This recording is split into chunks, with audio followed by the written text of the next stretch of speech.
Gostaria de começar perguntando pelo assunto que na política mais tem movimentado mentes e corações, que é o pedido de impeachment da presidente da República. O senhor acha que há ambiente, conjunção de fatores para algo vingar nesse sentido este ano ainda? Veja bem, o meu papel como presidente da Câmara é o juízo de admissibilidade ou não do pedido de impeachment. Por essa maneira, eu já tive 11 recusas de pedidos de impeachment já.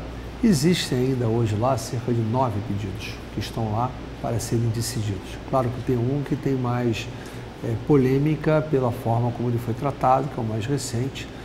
E nós estamos debaixo de um processo político, mas jurídico também. Na realidade, o Supremo Tribunal Federal tinha dado 3 liminares acerca de 2 mandados de segurança e uma reclamação de 2 ministros do Supremo, onde tratavam do procedimento que havia sido decidido em uma questão de ordem, que não tirava o meu poder de decidir, mas porém poderia afetar as etapas seguintes da decisão. Então nós aguardamos, tentamos ver, agravamos a decisão do Supremo. Como a decisão obviamente não houve tempo de ser apreciada, e como existem esses pedidos pendentes para serem apreciados, ao mesmo tempo nós temos ainda o próprio recurso a essa questão de ordem, não teve condições de ser apreciada a Comissão de Constituição e Justiça da Câmara.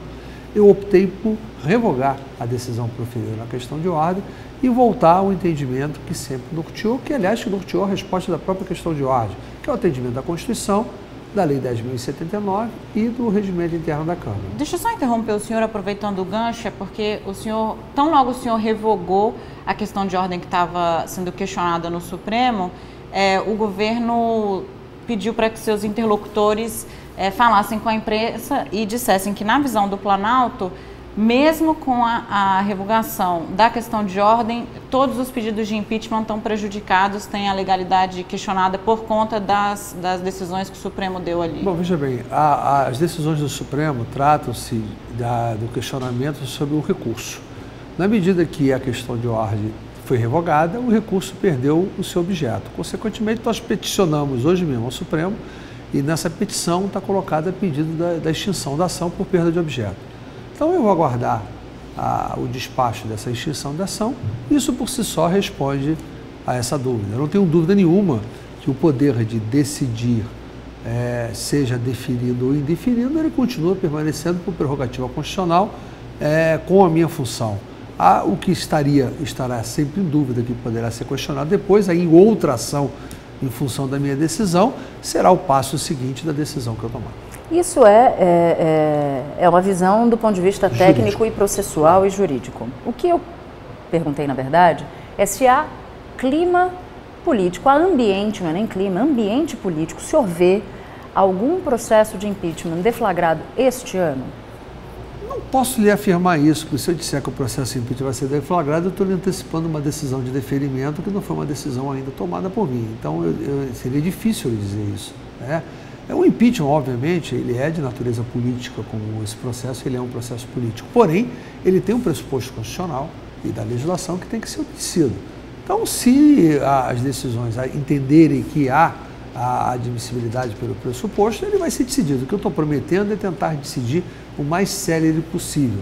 Esse novo pedido de impeachment, ele tem uma semana, pouco mais de uma semana. Ou seja, eu pretendo no curso do mês de novembro tomar um posicionamento.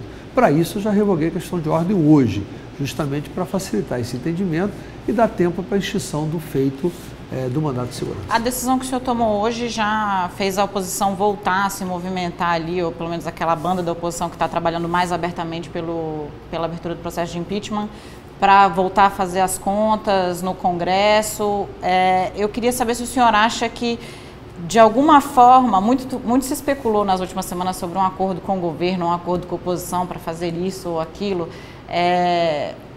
Só o posicionamento do senhor hoje já provocou reação nos dois lados. Isso pode ser lido como um aceno para um lado ou para o outro? É bom deixar claro isso aqui. Eu não tenho acordo com quem quer que seja. Eu não tenho acordo com o governo, nem acordo com a oposição. Eu não estou fazendo uma campanha pró-impeachment nem contra-impeachment. deixar isso bem claro, que a sociedade tem que entender que o meu papel é o papel da minha prerrogativa, da minha função. E eu tenho que explicar as minhas decisões. Se eu não tiver condições de explicar do ponto de vista constitucional, eu não estarei apto ao exercício da minha função. Então eu não posso ter acordo com quem quer que seja. E também é bom deixar claro que eu me elegi presidente da Câmara contra o governo e contra a oposição. Então eu não teria necessidade de acordo com qualquer um dos lados por essa motivação, por qualquer motivação. Na parte, se fosse fazer acordo com quem quer que seja, eu tinha que cumprir a minha base que me elegeu, e não efetivamente o governo ou a oposição. Tanto o governo quanto a oposição tiveram candidatos e foram derrotados por mim. Então, eu não tenho necessidade, nem intenção, e nem acho que tem que ter para decidir o processo acordo com quem quer que seja. Eu tenho que ter acordo com a minha consciência, com a minha convicção, com o cumprimento do meu papel constitucional. Agora, o senhor foi denunciado pelo Ministério Público por acusações de corrupção a partir... No primeiro caso, a partir de uma delação do Júlio Camargo, complementada mais adiante pela delação do Baiano, que é um dito reputado lobista ligado ao PMDB, e apareceram contas atribuídas ao senhor na Suíça. Gostaria de saber o seguinte: o senhor tem conta fora do Brasil, ou no seu nome, ou tendo o senhor como beneficiário? Veja bem, eu vou reafirmar o teor de tudo que eu venho falando até agora. Todas as notas públicas eu reafirmo elas. Tudo que eu declarei e declarei na CPI eu reafirmo. Então, há o seu tempo devido para contestar cada canto. A denúncia a qual você se refere, ela foi aditada. Eu sequer fui intimada ainda do aditamento. Terei o prazo para apresentar minha defesa e estou absolutamente tranquilo que os fatos não correspondem à realidade. Eu não pratiquei nenhum ato ilegal, e como eu coloquei nas notas, não recebi qualquer tipo de vantagem devida.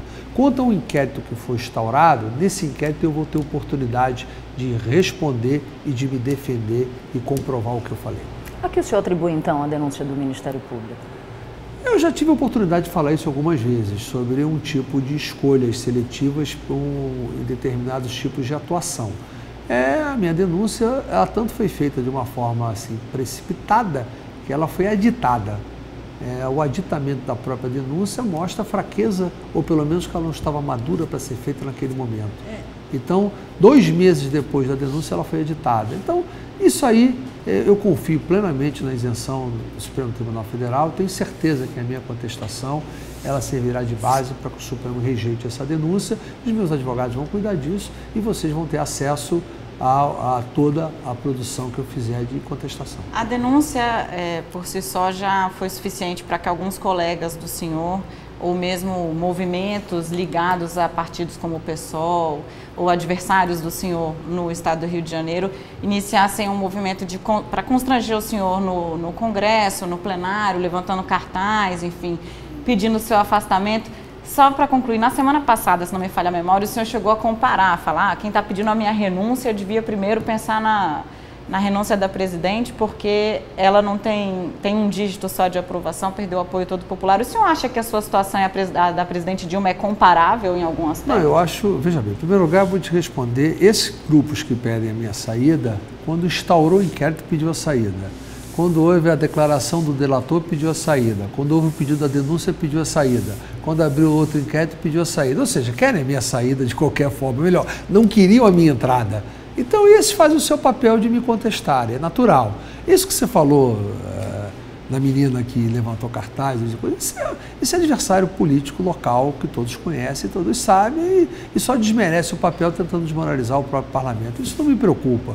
Eu fui eleito pela maioria absoluta do primeiro turno, não fui eleito pela unanimidade. Aliás, toda unanimidade é burra. Então, isso aí não é o fato que me preocupa. Com relação a essa comparação com a presidente, eu respondi essa comparação sobre um ponto de vista de uma pergunta de um repórter que me perguntava se eu não tinha receio de estar na rua. Mas o senhor gostou da frase, que o senhor repetiu ela aqui para o presidente da Assembleia. É isso. Que não é repórter. Não, mas não é isso. Não, se faz de repórter no programa dele, às vezes. Mas o que eu disse foi o seguinte, é que razões por você estar... Por acaso, eu ainda não estou me vendo impopular. É claro que não tenho o nível de conhecimento que tem quem disputar uma eleição majoritária, mas no meu nível, no meu naco de conhecimento, eu não vejo a impopularidade de um dígito para mim. Então, ou seja, o senhor está dizendo que o senhor não é tão impopular quanto a presidente da República? Na minha proporção, não.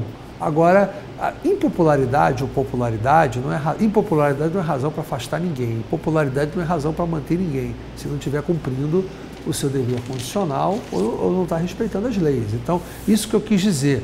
Então, não é por popularidade ou por impopularidade que você vai. Se por impopularidade for motivação, quem cobra a minha devia cobrar primeiro da presidente. Foi isso que eu falei. A Polícia Federal bateu às portas de um dos filhos do presidente Lula no dia do aniversário do ex-presidente, à noite, por volta das 23 horas, segundo foi noticiado pela colunista Mônica Bergamo, aqui no jornal. O que o senhor achou desse ato específico? E petistas afirmam que existe um complô, uma armação para perseguir o ex-presidente da República. O senhor vê essa armação da presidência da Câmara? Bom, veja bem, eu posso falar sobre aquilo que acontece comigo. Sem conhecer os detalhes do que acontece com o ex-presidente Lula, eu não tenho condições de falar. Claro que uma intimação às 23 horas é muito estranho, não precisaria ter sido feito isso. Acho até que é inconstitucional essa forma de fazer intimação. Poderia ter um horário regular, qual você pode ter acesso ao domicílio. Porém, ele que pode dizer efetivamente aquilo que está se sentindo ou não perseguido, como eu faço às vezes com algumas declarações minhas, com contexto. Eu espero que ele tenha o direito de defesa, o direito de não ser prejulgado, como qualquer brasileiro, como também cobra para mim, como aliás ele falou hoje. Então, eu acho que nós precisamos dar sempre o direito de defesa a todos e não é admissível que nem se proteja, que nem se persiga o ex-presidente Lula. Como é que é a sua relação com o ex-presidente Lula? Relação normal, sem intimidade, nunca tive muito relacionamento com ele, mas falo com ele normalmente, sempre me tratou às vezes que eu falei com ele, sempre com todo respeito, da mesma forma que eu trato com todo respeito. E como é que o senhor avalia a diferença de tratamento que o senhor recebe do ex-presidente Lula e da presidente Dilma? Porque o ex-presidente Lula, como o senhor disse, pregou não pré-julgamento e a presidente Dilma disse que lamentava que fosse com um brasileiro, toda essa situação. Sim, eu dei naquele momento a resposta que eu entendi correta. Eu não sei nem se ela falou por essa maldade. Às vezes o áudio, você ouvindo o áudio, não tem muita conotação, talvez que deram a mais da própria maldade. Mas o fato é o que saiu difundido, eu respondi o que saiu difundido. Eu posso dizer para você, por mais que publique as divergências que eu possa ter, ou que ela possa ter comigo, no trato pessoal eu nunca tive nenhum problema com ela, sempre me tratou com todo respeito, com toda consideração. Então, eu nem posso dizer isso, que eu não tenho um tratamento correto dela quando se dirige a mim ou quando às vezes que eu tive com ela.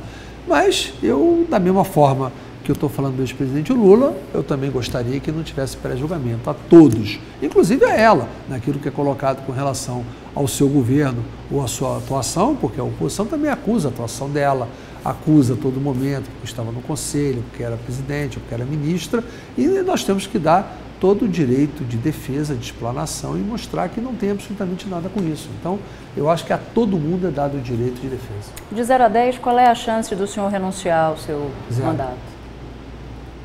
E como é que o senhor vê a possibilidade do Procurador-Geral da República pedir o seu afastamento para o Supremo?